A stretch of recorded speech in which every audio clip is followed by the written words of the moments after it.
पंजाब और सिंध में शवाल का चांद नज़र नहीं आया। तफसीलात के मुताबिक पाकिस्तान में ईद उल फितर का चांद देखने के लिए मरकज़ी और जोनल रोयत हिलाल कमेटियों की इजलास जारी हैं। मुल्क के दो बड़े सूबे पंजाब और सिंध में कहीं शवाल का चांद नज़र नहीं आया।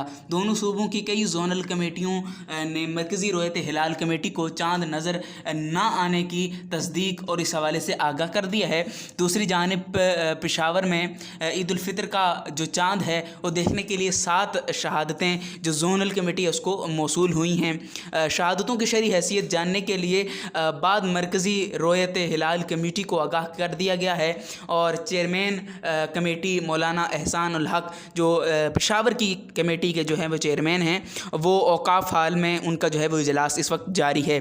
चेयरमैन जोनल कमेटी ने कहा है कि मुल्क भर में ईद उल फितर का चाँद देखने की जो 80% इम्कानात इस वक्त मौसूल हो रहे हैं, मगर मरकज़ी रोयत हिलाल कमेटी जिसके चेयरमैन इस वक्त जो हैं वो मौलाना अब्दुल खबीर आज़ाद हैं, जो कि इमाम व ख़तीब हैं बादशाही मस्जिद के। पहले जैसा कि आपको पता था कि मुफ्ती मुनीब रहमान साहब थे, जो कि मुफ्ती आज़म पाकिस्तान हैं इस वक्त बरेलवी मकतब फ़िक्र के, तो वो हट गए थे। उन्होंने उनकी जो है वो रिटायरमेंट का ऐलान हो गया था। उसके बाद मुफ्ती अब्दुल खबीर आज़ाद जो हैं वो चेयरमैन बने हैं और यहाँ तक अब तक जो है वो यही सूरत हाल नज़र आ रही है कि पूरे मुल्क में कहीं पर भी चाँद नज़र नहीं आया कि शहादतें जो मिली हैं पेशावर में उसकी तस्दीक जो है वो इस वक्त जारी है।